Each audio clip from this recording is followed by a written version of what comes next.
Okay, I think we can start.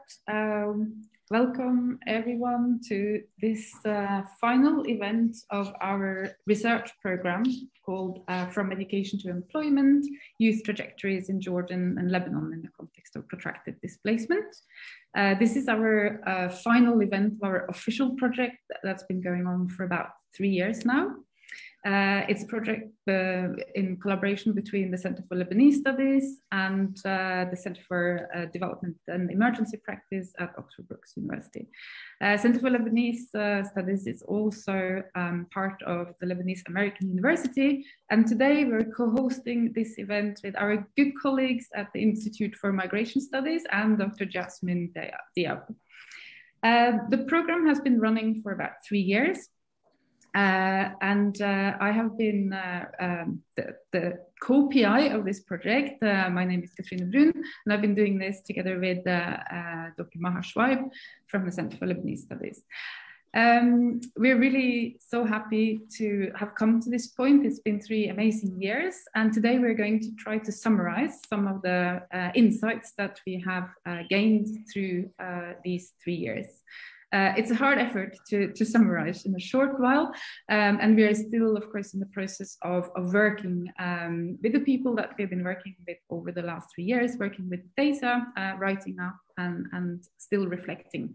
So any feedback is welcome.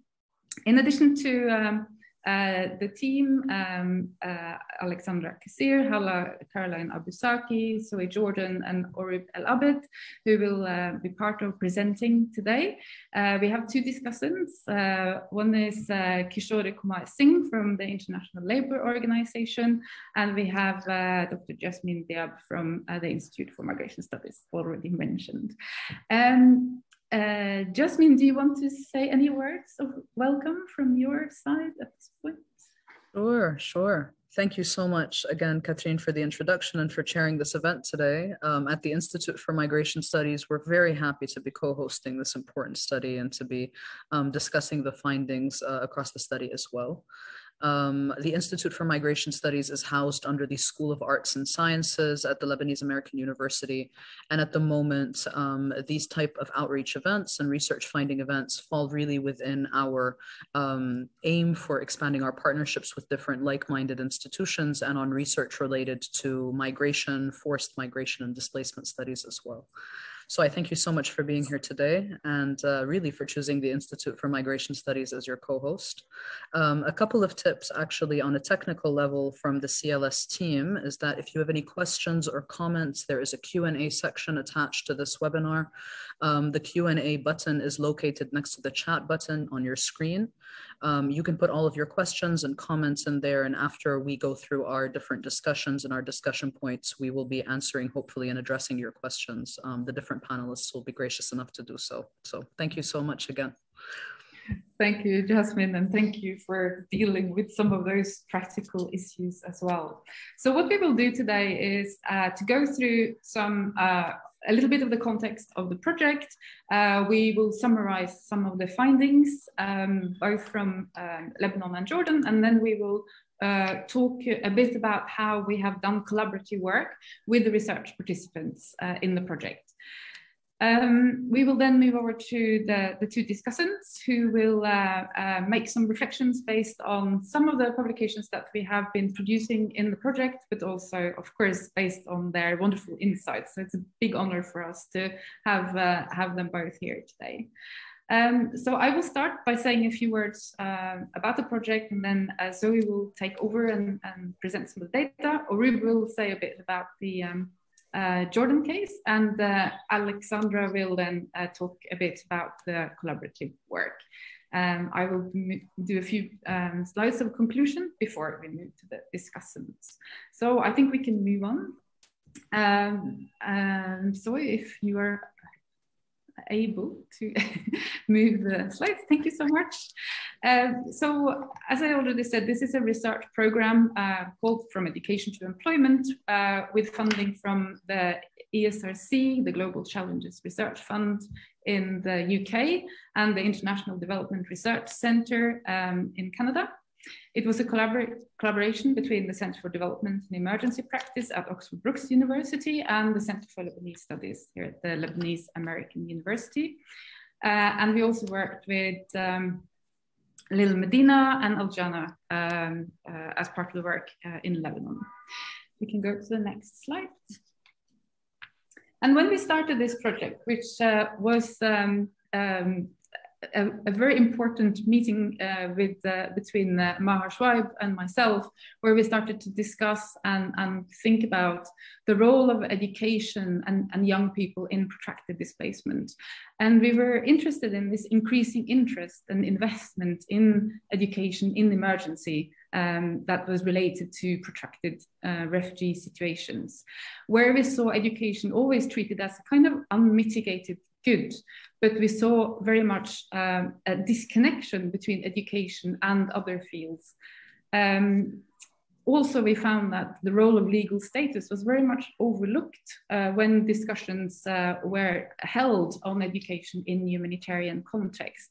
What we really saw then was that there was the kind of disconnect between education and what happens next and what is the relevance of education, and particularly how these problems in a way affected the futures of young displaced in Lebanon and Jordan, and that often the preferred futures were out of reach for young displaced people.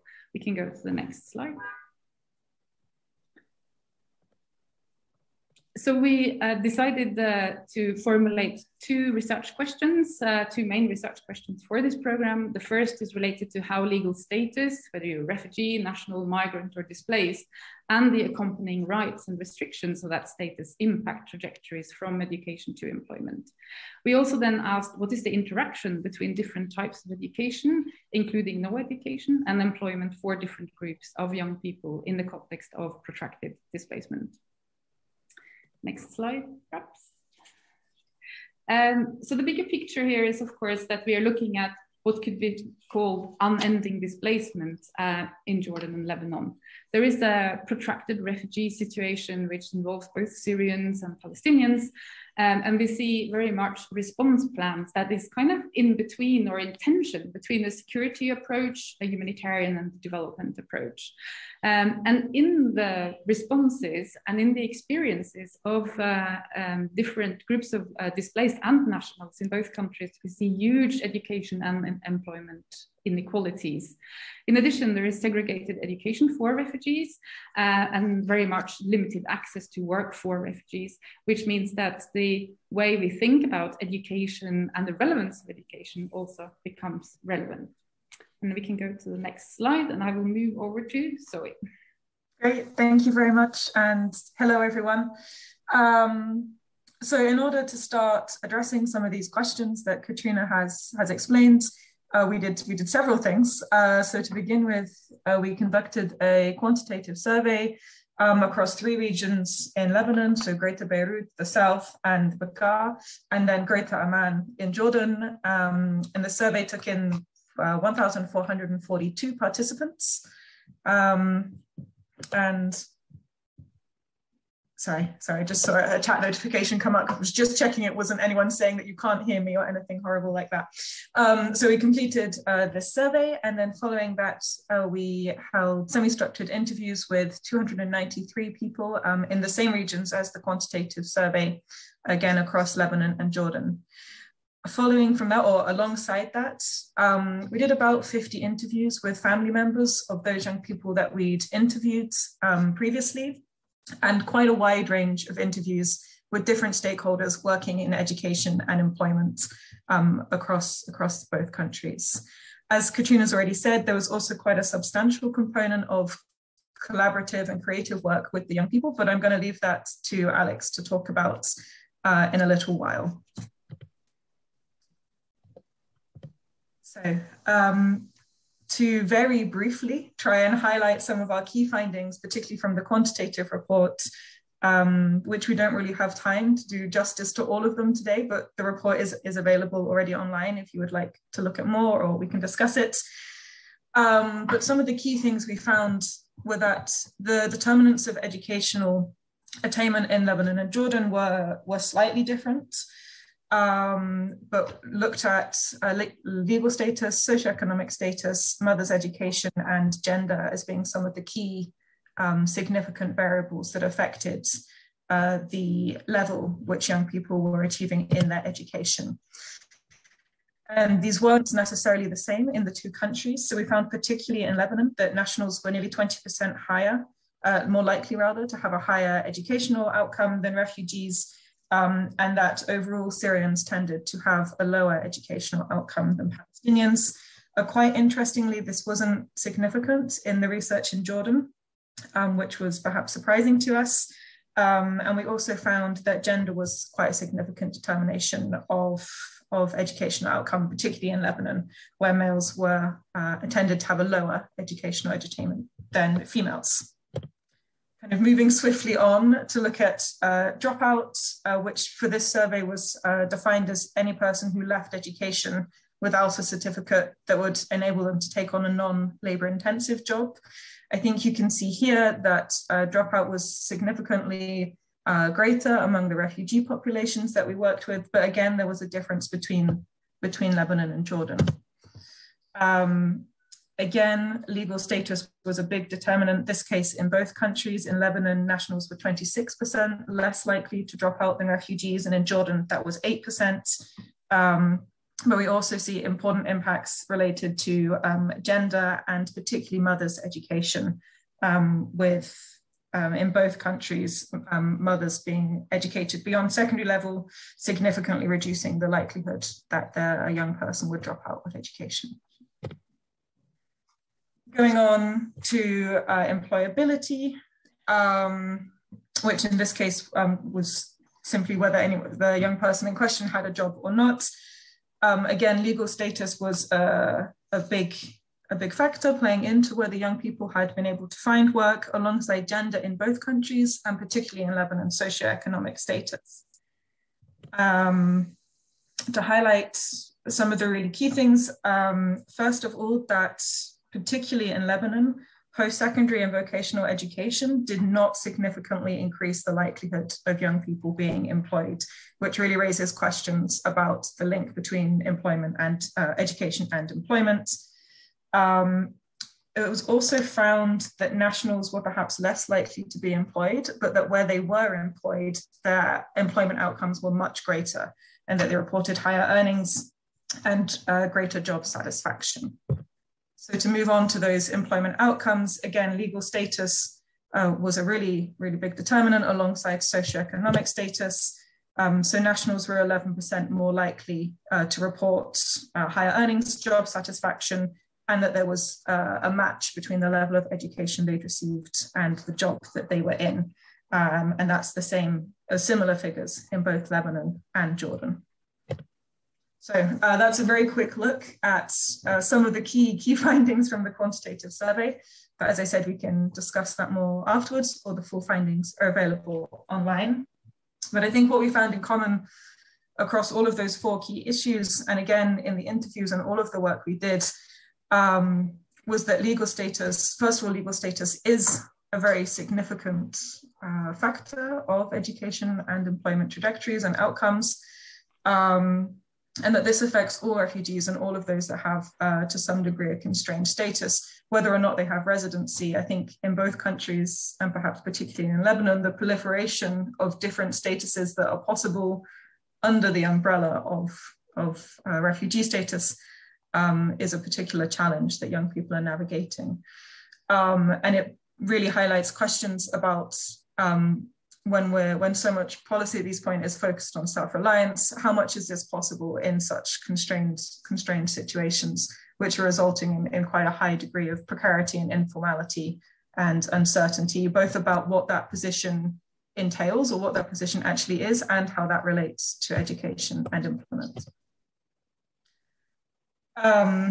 To briefly touch on that a little bit more, when we were going through the interviews and some of the collaborative work that Alex is going to talk about a little bit later, there was also, maybe we can say, a process or a moment that young people went through in realizing the impact of their legal status and realizing what these legal positions would mean for them, what the restrictions actually might be and how that would impact on the aspirations that they held and what it is they wanted to do.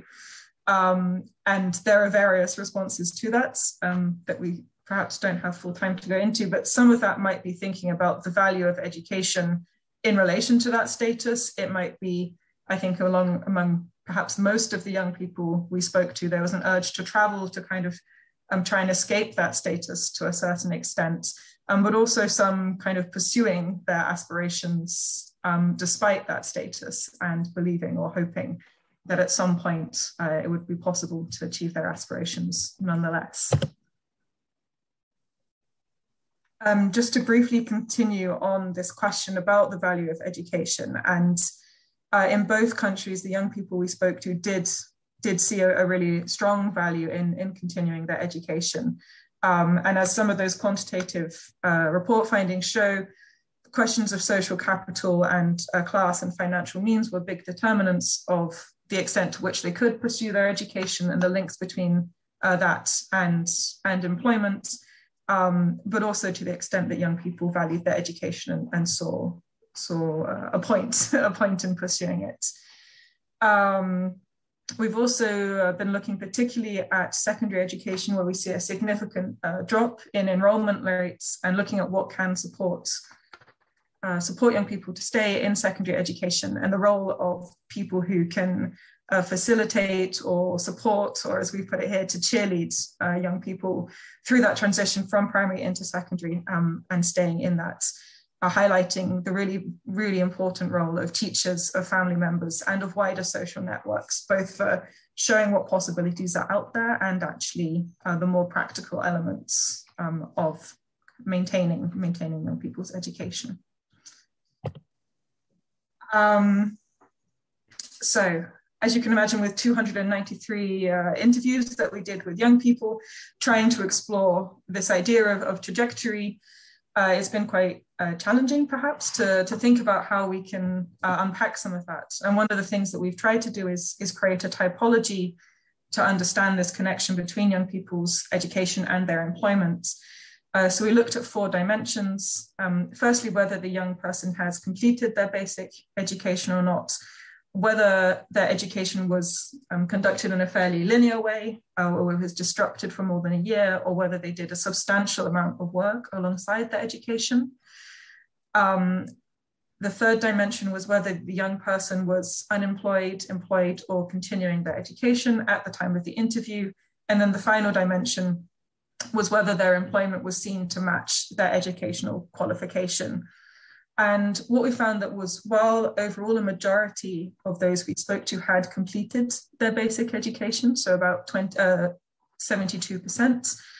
30% had a non-linear education. So that is, they experienced a significant disruption, or they engaged in a large amount of work alongside their education. And an additional 9% did go through their education, perhaps in the more traditional linear way, but they left school before they were able to complete their certificates. Of those whose education was severely disrupted for more than a year, only just over half had returned to education, so who had either already completed their basic education at the time that we spoke to them, or were continuing their education. In both countries, reflecting some of what we found in the quantitative report, nationals were more likely than refugees to have completed their education. And when we're looking at a comparison across the different nationalities, there was quite a substantial difference, with Syrians less likely than other nationalities to have completed their education. Sorry, my screen is hiding what my last point is, so I can't read what it is. But hopefully it makes sense to those of you who can see it. And in the interest of time, I'm going to move on so that I've got my final slide, and then Arub can join us. The final point I think we'd like to make, having looked at all of these stories, these histories that the young people shared with us, is that their educational journeys were clearly non-linear and would go in perhaps several different directions, or start and stop, perhaps what we might see as go backwards in some cases. It wasn't a clear step through education on into employment. And this really highlighted that there were a multitude of different routes within education and employment and between the two, and then coming back in and out of both education and employment. And what this highlighted to us is that for the young people, at least, an understanding of those trajectories didn't necessarily rely on their age or what school year they were in, but perhaps made sense to them in terms of a more personal narrative, or perhaps thinking in relation to their family backgrounds and how they were kind of living up to parents' aspirations or continuing traditions. There were other factors that were coming into this rather than perhaps what we might think of as the calendar of education. There are also really key turning points, particularly, for example, looking again at dropouts, where we might or consider this to be a single moment where a young person leaves education, but actually what we found is that this was something that happened in some cases over years of people leaving and returning and trying to continue their education before an ultimate decision being made. And the final point being that within all of these trajectories, the interaction between what young people and what their families were hoping for and trying to achieve is substantially constrained by the structures and by the policy and legal conditions that they're living in. Arup, I'll pass on to you now. Thank you. Thank you very much, Zoe. Much appreciated for all those who are joining us. Well, from my position in this research as a co-PI with Catherine and Maha on this project, but also as a lead researcher for the team in Jordan, the reflections I will be talking about very much talk to a certain extent to the youth in Jordan, but also to Lebanon, to those in Lebanon, where there is a certain specificity on Jordan, and I will try to highlight it here. We noticed often in our discussions, particularly with people within refugee areas or refugee groups, refugee communities, where there's often a voice of saying, why do I really need to continue or to pursue my education? The same applies to some of the nationals. And we can understand that the current situation with the economic stagnation that the whole region is enduring, that is very much pushing lots of people to question, does really education serve me? So what I would like to present to you is some of the matters that and from our readings to the cases reflect to us how these citizens and also refugees in Jordan and Lebanon have been demotivated. The first element addresses the education and the quality of education. Clearly, there is a clear, highly voiced out reflection from the youth that we met with, telling us about the inability for them to integrate in the educational system that's very weak.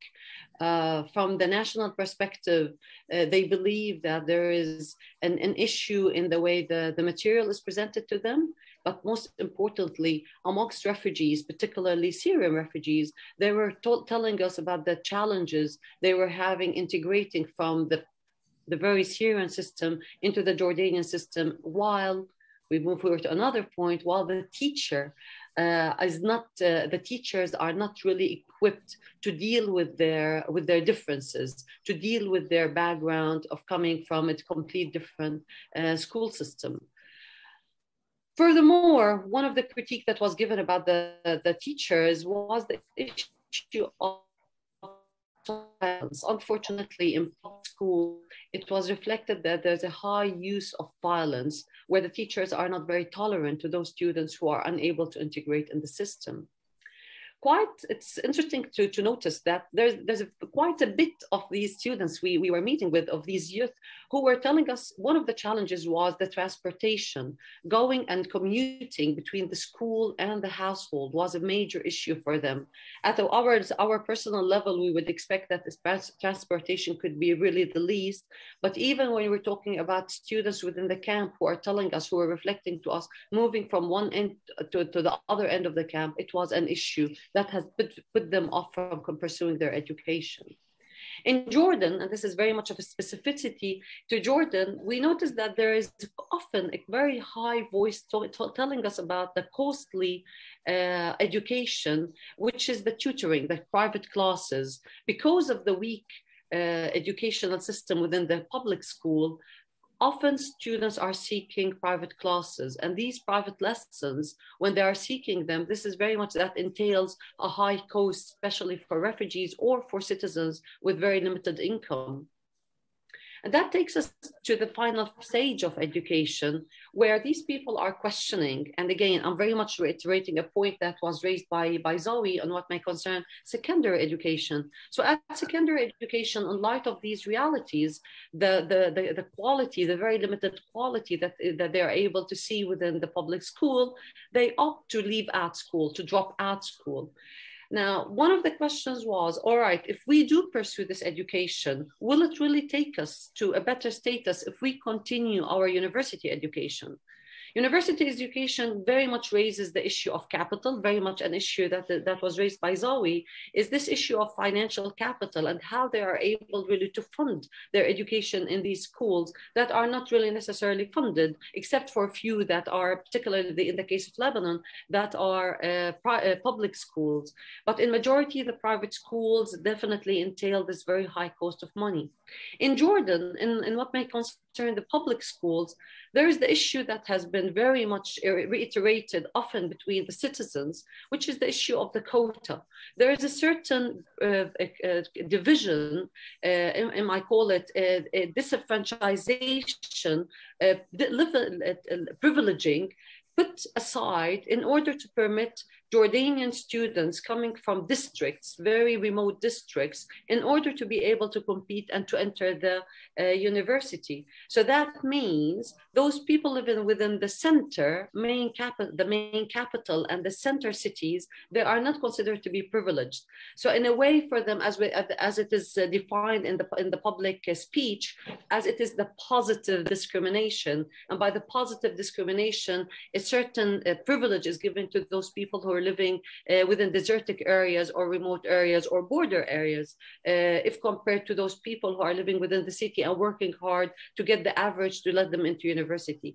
This was very much voiced out loudly, that is very much shying them away from pursuing their education because they come from big cities. And in our case, we studied those people living in Amman. That takes us into another argument that was brought in by the young people, like, we pursued education, we managed, or we did not pursue education and we did not manage. But in reality, at the two cases, what is the kind of job? What is it that we can find in the job market that we're able to access? For non-Jordanians, and we're talking here about Palestinians who are not holders of the Jordanian nationality, and we're talking about Syrians. As per the Jordan Compact that was signed in 2016, as a result of the Jordan response plan to the Syrians, to the Syrian crisis, only 3 sectors got open to the non-Jordanians, where only agriculture, construction, and some service. Can you still hear me? Right. So only these 3 sectors got open for the non-Jordanians, where today we are entering the Ministry of Labor, where we can see something called closed jobs and open jobs, something that in Jordan, we never had this example. And it seems Jordan is following suit the example of Lebanon, where it has always been announced that Lebanon has these jobs for the Palestinians and the open jobs for Lebanese. Another element that very much is when we're looking at the job market amongst the refugees is the issue of the work permit. And again, this is coming out from both Jordan and Lebanon, and what has been shaped within the response plans vis-a-vis the crisis, the Syrian crisis. There has been this conditional work permit, issuing of a work permit for the refugees. Until today, for example, until 230,000 work permit issued for a percentage of Syrians that are living in Jordan that does exceed 1 million. So that stops us and highlights the fact that often refugees are shying away from just bothering themselves with going into this work permit thing, failing to understand what could this entail of social protection and of health insurance that could be given to them. They are opting for going for work that's very much in the informal sector, believing that this could gives them better access to variety of jobs and variety of payments, rather than limiting themselves in one job that is very much given to them through the work permit. The issue of nepotism, the issue of social capital connections is definitely dominant in our world, and we could see it clearly within Jordan and Lebanon, where there is always a priority given to those people who are connected to the boss, to the one who is in the private sector or even in the informal sector. So it's a matter of connection that sometimes facilitates the job, and because of this, one of the loud voices that was given to us from some of the people we were talking to is that as long as I'm unable to have these connections with my limited outreach, why do I really need to continue my education where it could lead me to a job market that is very monopolized to those people with connections, something that we are very much, we were able to see in our interviews. And to finish at the domain of employment, the issue of exploitation, which has been often reported by both locals and the nationals, pardon me, and refugees, with the limited pay, long working hours, but most importantly, the issue of exploitation was reported at the level of Jordanian citizens who at one point were able to voice out their needs and to voice it out to officials and authorities. Meanwhile, we were talking about the Syrians, they opted just to accept the exploitation and not to voice it out. Just to finish, so why to get education then? Work is possible, indeed, within the formal sector, and this was one of the arguments, as long as we can just go to the informal sector and go for wage labor position, we are very much better off, yet everyone was admitting the little pay that's very much secured, provided that they are able to pay, makes them always live in this very uncertainty, the uncertainty and the insecurity of their everyday lives, especially when they don't have the health insurance. It was quite shocking to see how many of those people, young people we talked to, give little attention to the importance of the social protection, what we at our level were able to analyze it as social protection. The issue of having social security or health insurance within the job, within their job, is not something that they considered it at the priority. They prioritized the income, the daily income, the everyday, the eking out of a better life, rather than securing something on the long run with little pay. And finally, the issue of informal sector often is seen to be quite an easy sector to be penetrated. One of the findings that we were able to see in our interviews, it's not as easy as we're seeing it. I remember one, just to finish with an anecdote, one very bright Syrian refugee I was talking to, he told me at the moment he left Syria, he arrived to the vegetables market, the big vegetable market that sends out, that exports vegetables to the whole Jordanian market. And he said just to come in and to become also only a holder, a facilitator for the products from the shopkeeper to the lorry was very much of an issue, because this is also dominated by social capital. So even the word of informal sector that often has been reflected to be the option out is not in reality the really option out. And there are very much of hassles and violence that's very much entouring this domain. So this is just a reflection of what we were able to trace from being in the field on these levels of education and employment. Thank you. Alex, à toi. Thank you, Aroub. So I will now give you an overview of the participatory approach we adopted in our project. And I will discuss the different types of collaboration we initiated with the young people who participated in the first phase of the study that Zoe was discussing earlier, mainly the in-depth qualitative individual interviews. So my colleague Hala Abuzaki will unfortunately not be able to present with me today, but she will join us later for the discussion. So in our study, we're very much committed to work with young people and to open spaces for co-production of knowledge. And this led to different types of collaboration and artistic productions in both Lebanon and in Jordan. So in Jordan, about 15 young people were invited to draw their river of life under the guidance of Dana Al-Barkawi, a mixed media artist. Another group of young people produced a short documentary entitled Some of All Youth in Jordan, under the direction of Safsan Darouazi. And in Lebanon, and this is what I will be focusing on in the context of this presentation, we conducted a collaborative analysis in December 2020, and we also worked together with young people who participated in the first phase of the study, with local organizations, El Jana and Dil Medina, and with artists on 3 different types of creative productions. So first, concerning the collaborative analysis. A year after the first round of interview, so in December 2020, we conducted a collaborative analysis with young people we had interviewed in these 3 project locations. And we had 2 main objectives. So first, we aimed to capture the impact of the multi-layered crisis in Lebanon on young people's experiences of education and deployment, given that many of the interviews we did were conducted a year earlier, so before the deepening of the economic and financial crisis, before the pandemic and the Beirut blast. And our second objective, and maybe more importantly, we were very much keen on presenting and discussing our analysis and key findings with the young people who participated in the study.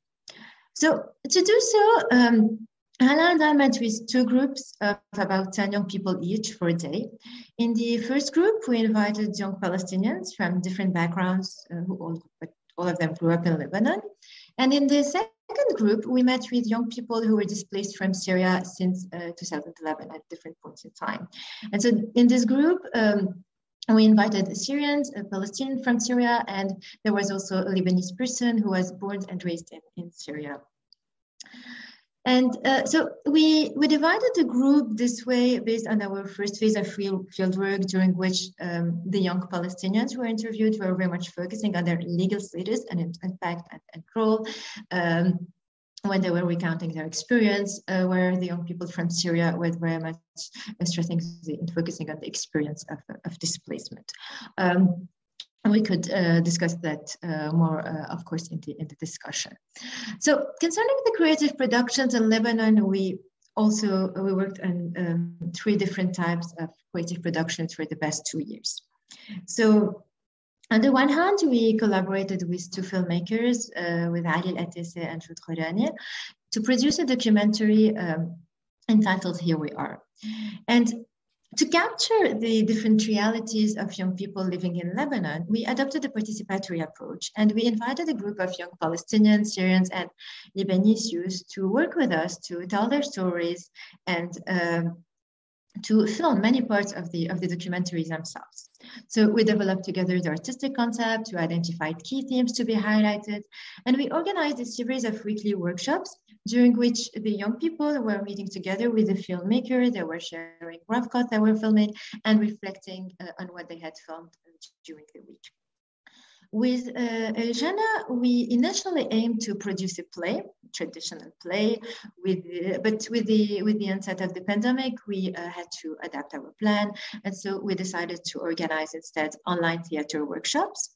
And the theater and storytelling workshops were conducted under the direction of Ruwaida Al-Ghali, and they very much resulted in the production of 8 theatrical performances that were written by the young people and filmed in their homes or in the places where they like to hang out. In Saida, we collaborated with Dil Medina and with Amal Kawaj. And Amal led and moderated a creative writing hub that the young people called La Fif. And this creative hub brought together aspiring young writers in a community garden in Saida, Nahya al-Arid, where they were sharing ideas, experiences, reflecting on their trajectories, exploring alternatives to traditional methods of education and employment practice. And they were basically putting their stories on paper. So in all this collaboration, we very much consider that the process was equally, if not more important than the final product. And we put emphasis on the creative experience. So in the case of the documentary, for example, the process of making the film became an integral component of the documentary itself. And our main objective was really to provide safe spaces that would allow the participants to freely share their stories, express themselves, without worrying too much about the technical or aesthetic aspects of their artwork. And so to give you an idea, I will show you a 1-minute excerpt from the short film done by Reis El-Bardadi. Maybe the way we could start playing the film. So Reis is the 22-year-old is 22-year-old, so he was displaced with his family from Al Ghouta in Syria. He arrived in Lebanon a few years ago, and this short theatrical performance he filmed in his kitchen is entitled "The Kitchen Start Talking."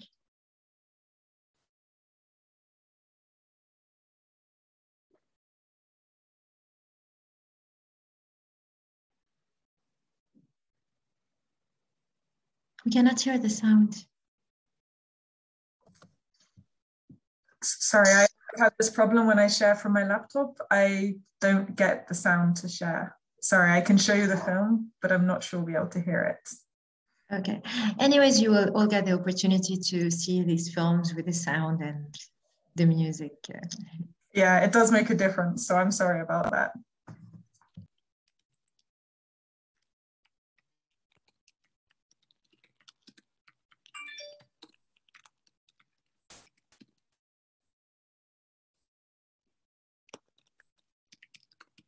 Yeah, it really makes a difference because Reis is a dancer. So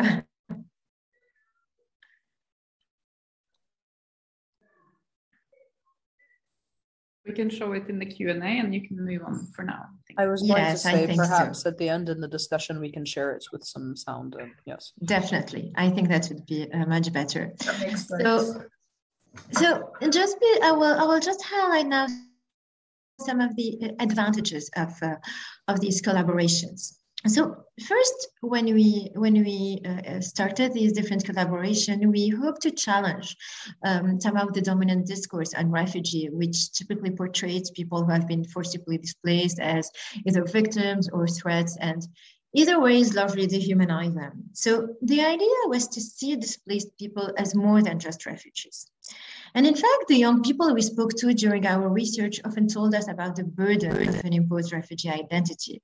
They very much recounted the hardship of leaving a place as a person who had a life, only to enter another as a refugee, as a person deprived of her very identity. As you can see here in the two quotes, one was during an interview, the collaborative analysis with the 15-year-old girl, and she was recounting her experience with a journalist who was interviewing her after a computer workshop she was attending in the Bekaa. And she said, the journalist told me to repeat and say, as a Syrian refugee, and she said, you have to say me as a Syrian refugee. I didn't say Syrian refugee, I just said as a Syrian, because the word refugees bother me. And this is one point that we very much discussed in the collaborative analysis. The other cause also is by a 17-year-old girl who works in the agriculture sector in the Bekaa Valley. And she was very much speaking about the burden of this imposed refugee identity. So, in fact, if war, displacement, and exile are clearly critical moments in people's lives, it's important to remember that they do not define those lives entirely. And so through these collaborations, we try to challenge the typical discourse on refugee and to open spaces for young people to tell their stories in their own ways and to share the aspects of their lives and dimensions of their trajectory that they want to highlight, that they consider important and worth highlighting. And so in this film's painting, writing, and in the short theatrical performances, the young people took ownership of their narrative. They invited us into their homes and their gardens, in the football field where they play, in the different places where they hang out. And they revealed many aspects of their life, which too often remain invisible as they are reduced to their refugee status. And so this collaboration provided richer and more authentic insights into young people experiences. And I will highlight just 3 dimensions. So on the one hand, they very much revealed many aspects of young people's lives, which leads to extremely different migratory paths and experience. So they very much showed that there isn't such thing as a typical refugee journey, and why it is essential to attend to the concomitant way in which legal status and different positionality, whether we're social class, gender, shape young people's trajectories into education and employment, not only or lack thereof, not only their access, but also their employment, their experiences, and how this leads to different forms of social and economic inclusion and exclusion, regarding their access to education, housing, jobs, and so on. So this collaboration also gave us a more holistic perspective. So, for example, they very much showed how the life of young people in exile is not only impacted by their condition as refugee and lack of rights, but they're also confronted to other issues. It showed us that they also have other types of aspirations and dreams that are not necessarily related to education or employment. The second point I would like to discuss is how this collaboration very much contributed to paint the different pictures of the relation between national and refugees, particularly at a time where an anti-refugee rhetoric is largely promoted by the establishment. So they very much shed a light on the shared experiences, the memory, the struggles. The young people instantly connected. We didn't have to facilitate anything. It wasn't, sometimes when we say we brought together young Palestinians here and Lebanese, people tend to think of a peace building project. It wasn't that at all. People connected automatically. There were young people who had so many things to share. And they very much, through this collaboration and these collaborative analysis and the artistic productions, they very much reveal different social and political bonds that unite the young people, whether friendship, activism, marriage, and so on. And these bonds are too often made invisible by the public discourse that separate between the refugees and the host community. And so if the impact of legal status is undeniable and is evident in the different stories we heard and the young people told us about their experiences, it's important to say that the young people also spoke about other forms of exclusion they faced related to other aspects, to gender, to social class, and place of residence, and so on. And so if one of our main objectives through the different public events we organized was where we showcase the artistic productions, was to challenge the dominant discourse on refugee, as I said, to engage a diverse audience with the different issues related to the conditions of education and employment of young people in Lebanon and Jordan. If we also try to offer a more nuanced understanding of what it is like to be young in today Lebanon and Jordan, this collaboration really proved to be more than a successful strategy to communicate the gist of our research to a broader audience. And they very much opened new learning spaces beyond the limit of qualitative investigation, and very much pushed us to think differently. As we were striving to challenge the existing power dynamics and to bring this diverse form of knowledge into conversation, I guess we all learned valuable lessons along the way. And I mean, personally, I'm really more than grateful for the young people who joined us on this reflective journey and inspired us and taught us or teach us many different things. So, yes, this was a very brief overview, and we can discuss more later. Thank you, Alex. I think we are running out of time. I just wanted to conclude very, very briefly before we move on to our 2 brilliant discussants. And thank you for those who have posted questions already. Hopefully we will be able to come back to them as well. I think one of the main, which is probably obvious conclusions for this study is, of course, that completing education does not in itself lead to employment. Also, for many young people out of education, they consider it an interruption rather than a dropout. They still hold a belief in education, which I think is very important. And most of the young people we have interviewed are also aware of the mismatch between education and employment, and they adapt and continue their education plans in relation to this reality. I think we move on, sorry. And I also think that we have found very clearly that the issues around documentation related to work that are not only about work permits, but also it's much broader and starts much earlier. For example, in Lebanon, being able to sit exams, etc. Your status follows you through that trajectory in many ways. And because, of course, of the kind of irregular status that many people experience, there is a lot of exploitation, very, very difficult work conditions. Many young people feel exploited and feel without rights.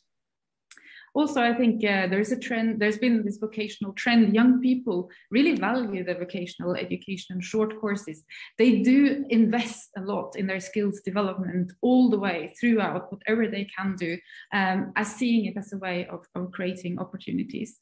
They really hold on to this idea and value of education in many ways. Move on, sorry. I also think that we found very clearly that legal status does, in many ways, impact very clearly young people's trajectories, but that sometimes other social positions, such as class, financial situation, etc., can offset some of these negative aspects. But it's very clear most refugees are stuck in a very difficult situation where social mobility and development of their lives through education and employment is almost impossible to achieve. So the experience of being a non-member in the societies where they reside due to the legal status affects them very much, and they don't feel recognized and they don't feel like participants in their societies. Move on to the next slide and the final one. So I think there is a need for us to rethink the education offered to refugees in the current humanitarian model of giving access but not prioritizing quality education and its relevance. I think we need to understand also the pre-existing inequalities in the host societies that really needs to be better incorporated in current crisis response. I think that we cannot continue to overlook legal status. It cannot be disconnected from these other fields. And with that also, when we talk about development, we cannot necessarily talk about the narrowly economic development, but we need to talk more about human development. And I think with that, and we can move on to the next slide, which is just a thank you slide, I would like to welcome Kishore Kumar Singh on to be the first discussant. Kishore is the Senior Skills and Employability Specialist at the International Labour Organization, with a long experience working with international labor issues. We're so grateful to have you here, Kishore, and we are of course very, very interested in hearing your reflections at this point. Thank you, Catherine. I'm really feeling privileged to be here with you. This is also an opportunity to learn a lot from this brilliant research which all of you have done. Thanks for this invitation. And let me begin by congratulating the research team for their deeper analysis, which has a considerable policy implications. I'm also happy to be here because the relevance of the work for the ILO that has been committed to promoting social justice and peace as a vision for which inequality and exclusion are big threats. So this is very relevant for us. ILO also seeks to realize this vision through its mission to promote decent work for all, which is the central argument of this, one of the central arguments of this study. The study focuses on access and quality of education, its linkage with employment and quality of employment, and the discrimination and exclusion in both education and employment. I thought these are the three main themes which, came out very clearly from the presentation. I particularly like the robust participatory and creative methodology, the analysis of determinants of access to education, determinants to dropout, and the employability. I also like how they converge, they all converge, that make sections of people vulnerable. One other determinant, which is a disability, which is I am missing here, but that could also be brought into the, focus, These are the elements I think that set apart this study from and make it unique from various other studies, which are going on and which are focusing on linking employment and education to examine the employment and education. Yes, completing education does not ensure job. Rather, I would remind that degree of unemployment is getting higher among the youth who graduated from the tertiary. So, this myth has been, completely exposed that education gets a job, I also like the deeper gender analysis and the role of parents, especially mother. I also like this idea of that our political approach will not help in restructuring the system or shifting the debate from access or distribution of goods to recognition. This is a very, very important point, that how this study seeks to, emphasize this paradigm shift from access, to recognition. I would also say that looking from the human rights angle is not only recognition, but also entitlement, because, human rights are universal. It doesn't get suspended because you're a refugee or you're internally displaced or you're migrant workers, So their rights need to be recognized, and also the entitlements need to come with that, We all development partners and their knowledge partners have now responsibility to support Lebanon and Jordan and the refugee community to realize more dignified and equitable education and employment outcomes. But how do we do it? We need to look at the policy implications of this study very seriously, and which is very pertinent because, to locate this study's findings in the policy discourse of today's or the crisis response plans and policies and programs which are being put in place,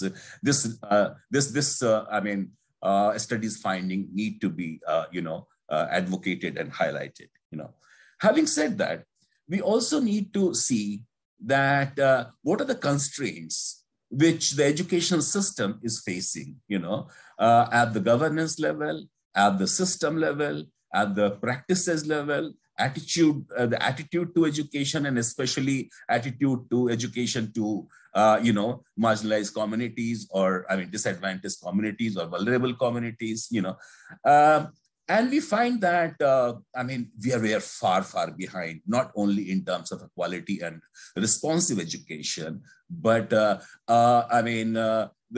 whole attitude to educational system is so much discriminatory that is very disturbing. And how do we bring that to the focus? In the center of the discussion, and we promote human rights approach to education, which is for all and everywhere. I will stop here with my comments, but I'll be happy to answer if any questions are there. Over. Wonderful, Kishore. Thank you so much for those very valuable reflections. I was writing as fast as I could, and I hope we can come back to some of the points. And with that, over to Dr. Jasmine Dayab, who is the director of the Institute for Migration Studies. And we're very, very happy that we're collaborating with you on this, and of course, excited to hear your reflections as well. Thank you. Thank you so much, Catherine. I'm so sorry I seem to be having an issue with my connection, so my camera is going on and off by itself, but hopefully you caught a glimpse of me a little earlier on in the event. Thank you once again for this opportunity and for the opportunity for the Institute for Migration Studies to really be a part of this event and part of this discussion. I think one of the biggest strengths of this study and on the issue of education and access specifically is the differentiation between the provision of access and the quality. And I think this is one of the first studies that I have found that really frames this distinction very, very specifically. So we have gotten within the refugee and displacement space to the point where we discuss not just access to services, but actually their effectiveness and their quality, and education being, of course, one of these services pivotally. It is very interesting to see how the two countries discussed in this report present a very specific context for refugees, in that these countries' strategic indifference towards the refugee communities in many instances not only lays the foundation for the absence of a unified national policy at the national level, but also really serves as a catalyst for different refugee groups being not only governed under different ad hoc and reactionary legal frameworks, but also how this impacts access to education and really impacts government priorities as well. And I think it's very interesting for us to look at Jordan and Lebanon, and I think the study does it quite brilliantly, of understanding really that the refugee community is not a homogeneous community. When we talk about refugees in Jordan and Lebanon, one of the most important distinctions we make is the nationality of these refugees. And this is rooted, of course, in the way the government in an ad hoc fashion reacts to a conflict after it happens without really having a nationwide policy in place. And I think the study was very good at really making that distinction, whether in Jordan or Lebanon more specifically. The impact of legal status and restrictions on understanding government priorities was also a very important, I think, strength of this piece. Whether we're talking about initiatives like the Lebanese government's initiative to stop registering refugees with UNHCR after 2015, whether we're talking about recent decisions by the Ministry of Labor to actually expand the different sectors that Palestinians can work in Lebanon, for example. It's very interesting to see how this study, I find, really, as I was reading it, lays the foundation for a succession of studies, or for this to kind of be, if you're a center and your research team is open to it, to be some kind of a live report that's really updated as these different responses and these initiatives take place on the policy and legal levels in Jordan and in Lebanon as well. I do find, of course, with the COVID-19 angle that there is much to discuss on this, definitely. As you know, reiterating my views that this could definitely be a live report.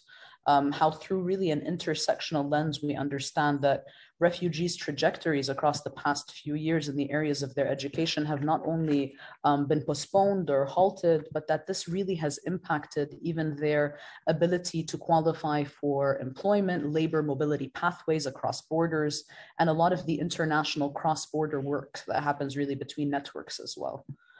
Another strength of the study, and I think I will wrap up on this point, is the distinction about the likelihood of different groups within Lebanon and Jordan to complete education. And I think one of the most important points here is really that the different conflicts really dictate the possibilities and the opportunities for the different refugee groups we discuss.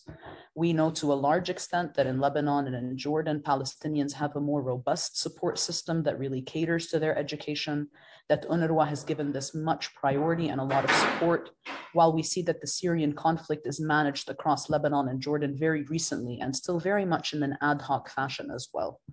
We say in Arabic, إنه من حسب حساب the Syrian crisis. We didn't really foresee how long the Syrian crisis was going to go on.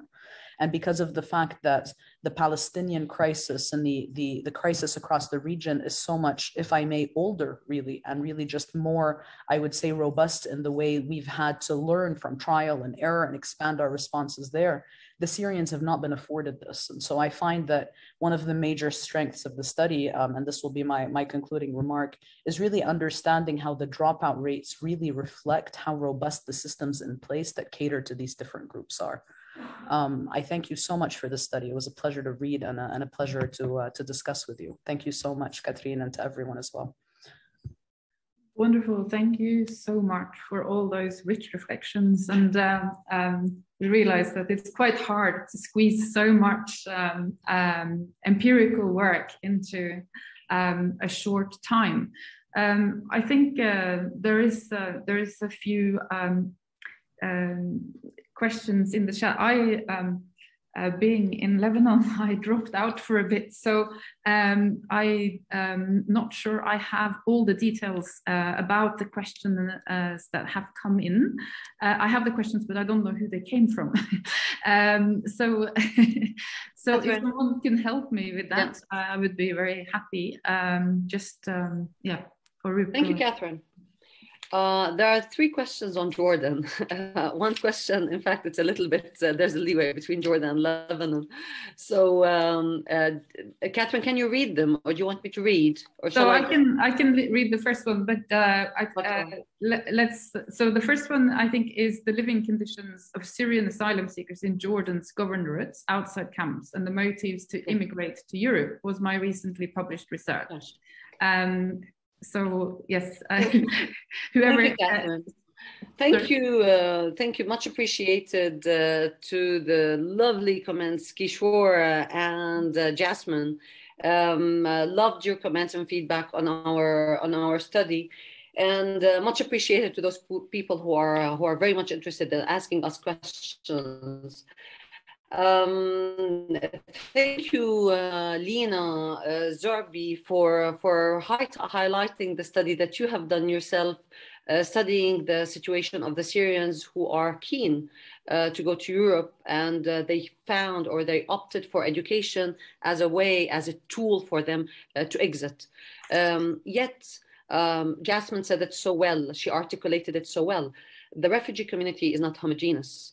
When I started my presentation with the title, Why Education? Definitely, I was talking about, I'm afraid to say, a majority. I'm afraid to say.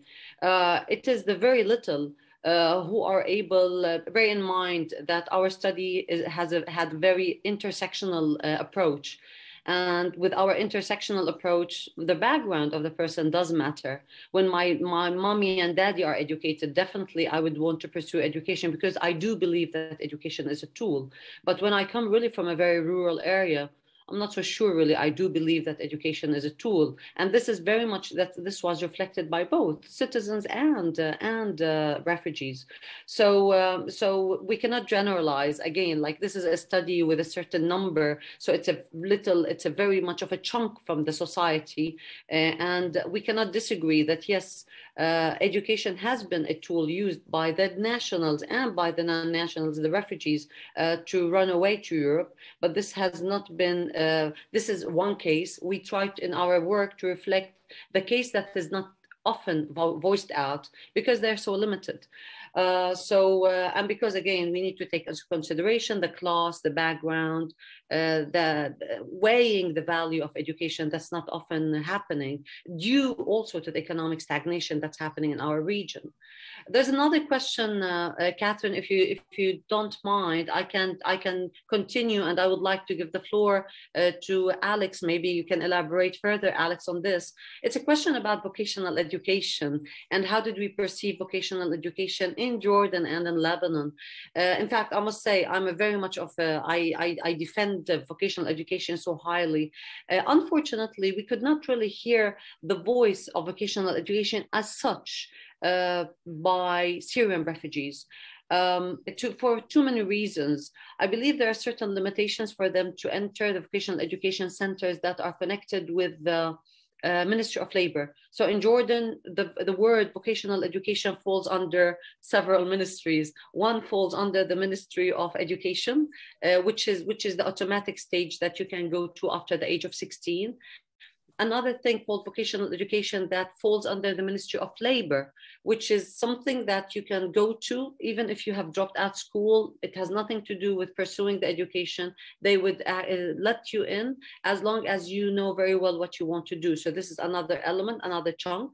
And there's UNRWA, since we are talking also about Palestinian refugees, and UNRWA is the body that had excelled over the last 70 years with their vocational education. Unfortunately, over the last 20 years, their vocational education stream has been a little bit weakening. Once again, talking about quality. So we did hear little voices talking about vocational education, yet there's a new voice that's now coming out, and it's well supported by the international community, which is the voice of technical education. It was reflected in Jordan in a body called Luminous, that gets quite high funded by UNHCR in order to provide technical education to all the groups, those who dropped out, those who pursued their education and failed their high school exams, and those who passed their high school exams, but they cannot at all afford. Remember, there's the word afford to go to universities, who opted to go for Lebanese in order to see any kind of education that can secure them with some jobs. And it's more technical oriented rather than vocational, if I may say. Alex, I'd like to leave the floor to you to elaborate on the element of vocational education, because I believe the second question also talks about vocational education. Please. You are unmuted, Alex. The most common phrase. You, Alex. Yeah. No, you are still unmuted. Try again. Yes. Okay. No, I was just saying that concerning vocational education, I don't have much to add concerning these questions, but maybe there is just one point that I would like to elaborate on, because we've been talking about policy making and the fact that the refugee community is not homogeneous. And I think maybe one thing that we all were insisted on, and one of the key findings of our study, was the impact of the instability of the Lebanese legal framework, and how this instability, the fact that it's really based on all these different decrees that constantly change, lead to different experience of displacement, for example, depending on the year where you started searching for a job, or the year where you arrived in Lebanon, and so on. And also how it very much impacts on people's lack of knowledge about their own rights. And sometimes they base their decision to, for example, leave the country and so on, based on the lack of knowledge about what their rights are. So I just wanted to add this part. And I know I have many questions, that's why I'm not elaborating more on vocational education. Thank you. I think it's some really important points. And I think we also saw that all this, there's this formal channels of vocational training, and then there's these more ad hoc small courses, and we see that young people are doing a lot of courses all the time. It's an investment, and whatever they can do and can afford and think can benefit the future, there is an investment. So I think it's interesting, because the kind of popularity of vocational training has kind of gone in waves, but you can see that this is, and especially for young people who might be out of education, this is a way of staying in some sort of learning, I think. So you're nodding. I don't know if you wanted to add anything in this, or No, actually, that's exactly the point that I'd scribbled down as well. A little bit like Arub was talking about the distinction between vocational and technical training. I think there's this distinction between perhaps formal accredited vocational training and the short courses that often do end up in a certificate, but it's perhaps not fully recognized by the state the same way. But that I do think, as you said, young people find them incredibly valuable in maintaining a connection to education and feeling like that's being pursued.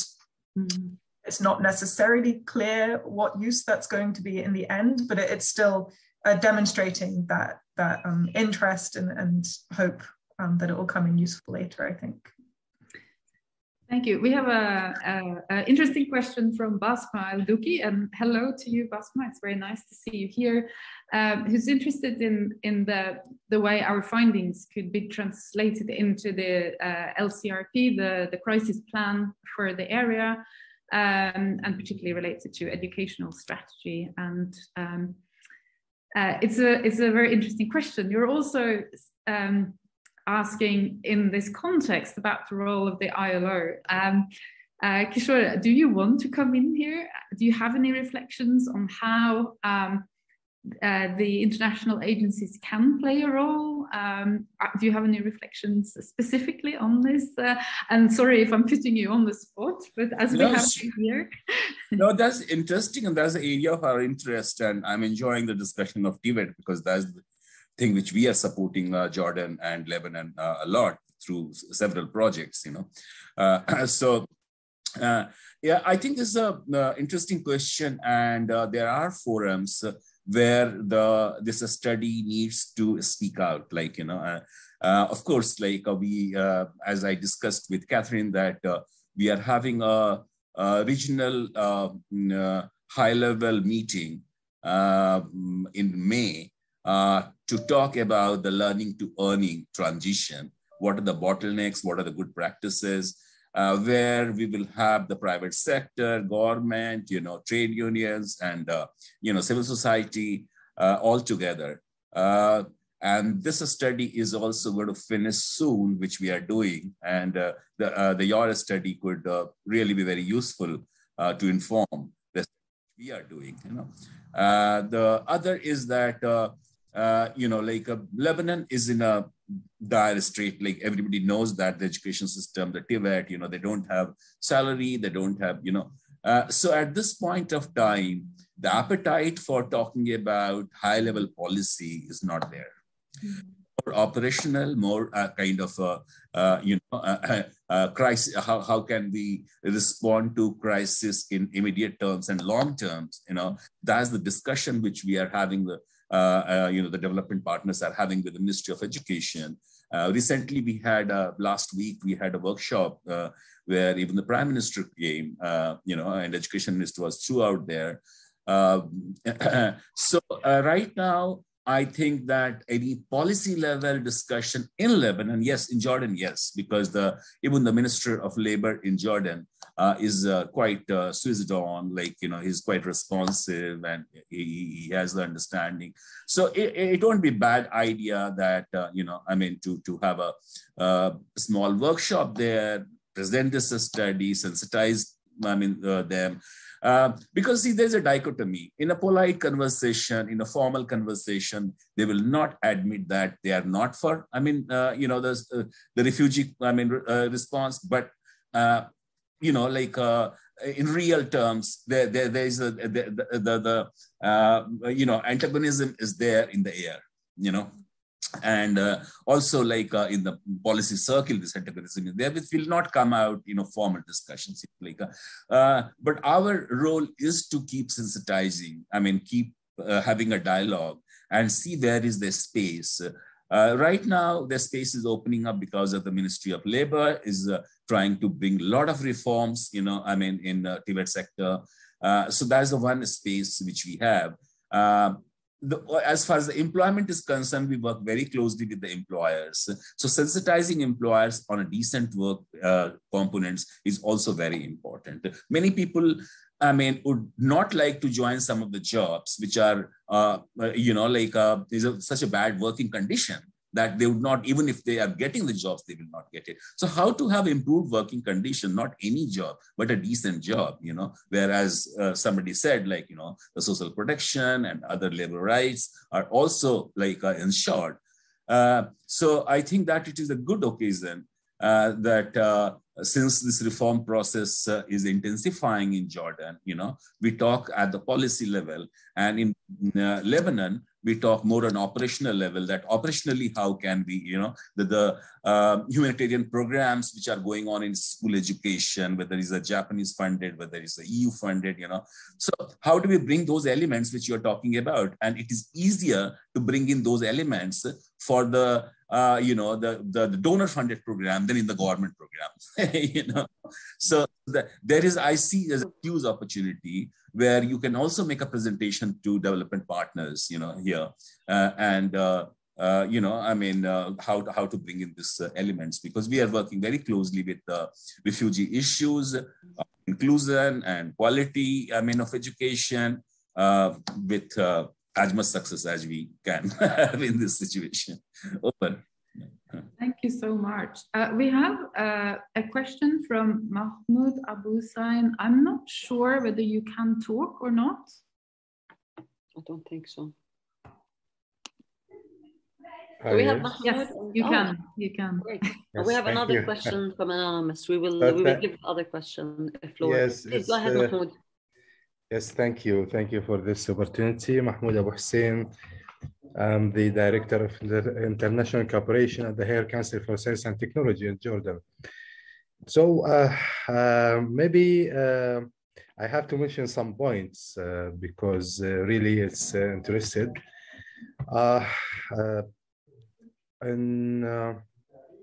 Before 5 months, maybe around 5 months, in the cooperation between Jordan, the Higher Council, and the Union for Mediterranean. So we organized like a program, talked about the nexus between innovation and employability. So I think we need also to concentrate more and more on the concept of innovation, how we can enhance our education system, how we can offer good quality graduates to the new market. So we at that time, we invite some refugees to this program also.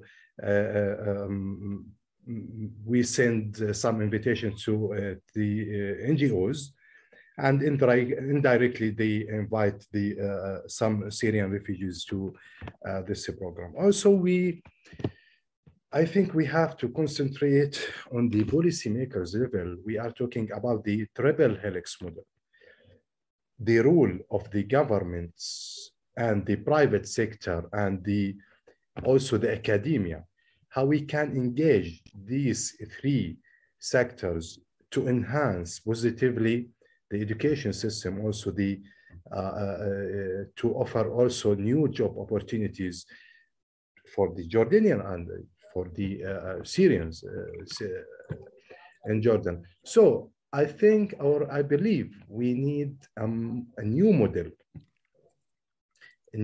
especially for refugees, to enhance their ability and their opportunities, and how we can engage them more and more with our community, how we can enhance their opportunities for education, good equality, and how we can concentrate also on the concept of innovation, because as you know, now we are talking about the innovation in the world. And as you mentioned also, the vocational education training, we organize also a program before 1 month, the nexus between the VET and the employability in Jordan, because as you know, our King Abdullah also concentrate on this concept, vocational training, educational training, and in the world, how we can benefit from the EU programs like Erasmus Plus, how we can affect or impact our refugees indirectly or directly, because the Erasmus Plus this year, they are concentrate on the vocational educational training. So to summarize, I think we need a new model, concentrate on the refugees, also how we can benefit from the EU or any other grant programs to enhance or to increase the refugees' opportunity in Jordan, also in Lebanon. So yes, thank you. Thank you. And there is another question from Masa Mufti, and I'll also mention this here. So, and then we will do a final round of very quick responses. This we could go on forever. So the first one is about questioning the worthiness and relevance of education, and this is for Zoe. And the other question for Jasmine and Urub, given the contextuality where the youth more inclined to accept or look for vocational related employment, perhaps more to Urub. And the last to Alexandra on how the creative approach helps shedding light on the psychology of the youth. I think we will go over to Zoe to give some final comments, then Urub and then Alex very briefly, and hopefully if you have time to stay till the end, we can show the little. I will try to do it from my computer as my power is back. Zoe. I can try to speak to it briefly, but I think it's as you say, that there's a bit of a contradiction between this idea that many young people do really value education, but at a certain point start to question. I think it was very clear in Urub's presentation as well, that what is the point of this exactly? You know, what am I doing this for? Which to a certain extent for me in the work that I've done in this, I think often the young people hold the two ideas at the same time in their head, that while they believe that education has a value in the practical circumstances that they're facing, that doesn't seem necessarily to be the best or the most direct route into employment as such.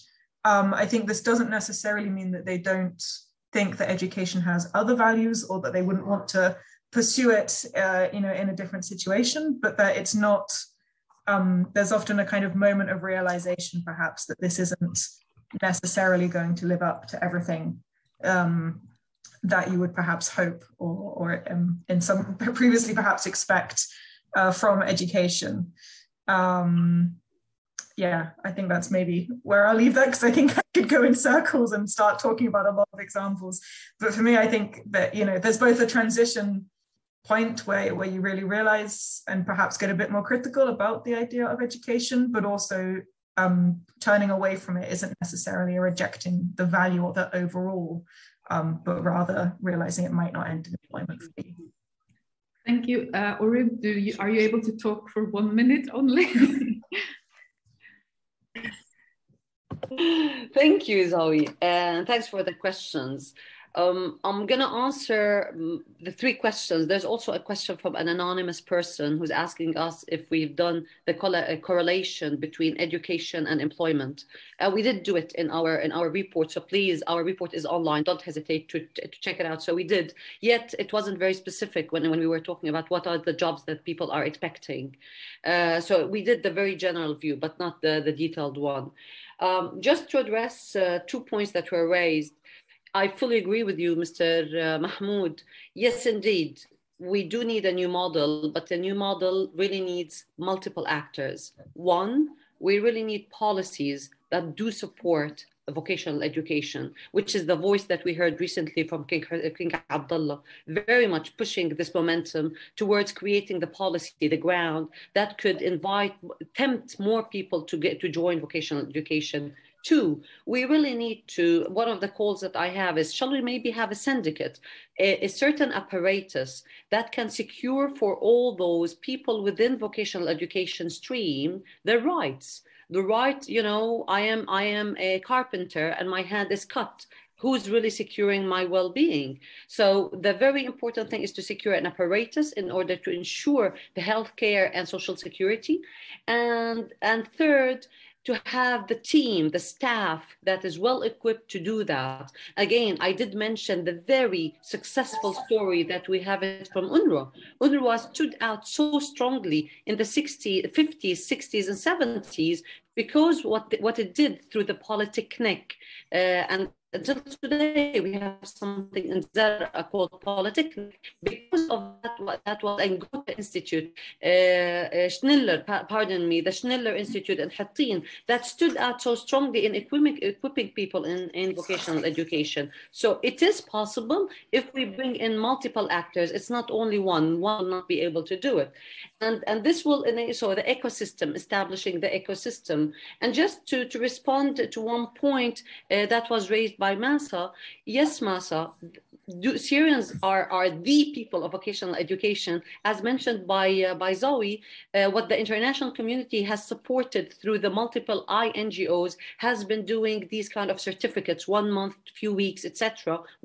So getting these tiny certificates that enables them to penetrate the market. There's even a big foundation called Education for Employment that does this kind of support. And secondly, there is this kind of tendency that you hear it from Jordanians, but you hear it from the refugees, which is the mentorship program, where we call it in Arabic, Sabi al-Muallim. So I would accept to be working for a carpenter that eventually after 5 years, I become the boss, I become the carpenter. So like training through learning, learning through applying, through being with the mentor. And this has been definitely highly reported in our study by both the nationals and the refugees. Thank you. Again, thanks very much for your input.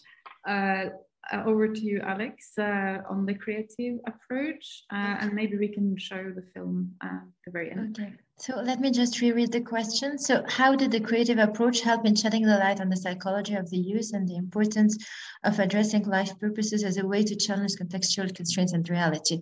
So because I have to answer very, very briefly to this question, maybe I would just like to insist on one point. So to start our very objective in doing this this study was not to help the youth, see how they could challenge the concerns. So it wasn't an action research approach. We didn't want to help them find anything, but the idea was really to open spaces of co-production of knowledge, where we would think together to better understand what's going on here, how they're navigating these situations, how in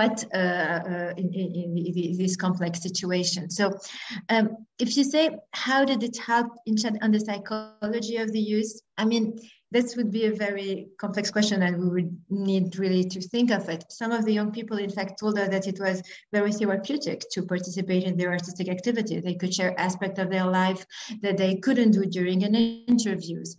There were different dimensions, but I think the main objective here was just to think together and try to better understand what was going on, and more importantly, to see these young people as young people with first, and not just as refugee, and to try to look at to give them a voice to tell their story in their own words and emphasize the aspect that they want to emphasize, whether it's opportunities or challenges, the vulnerability, their strength, their dreams, and all these aspects. I hope it answers your questions, but it's challenging to answer it very quickly. Thank you, Alex. And shall we try to show the video, even though we're a bit over time?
لما يكون عندنا الثقة قادرين نعمل اللي بدنا إياه.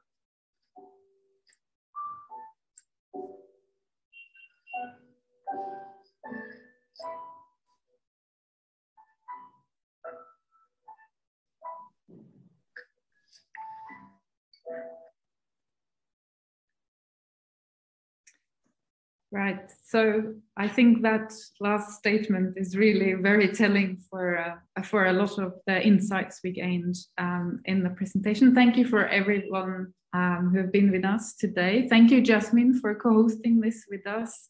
We are a bit over time, but I hope we managed to portray some of the main insights, and it will be possible to also watch this on Facebook Live, I guess. So it is available if you're interested in going back to it or wanting to share it with colleagues, of course.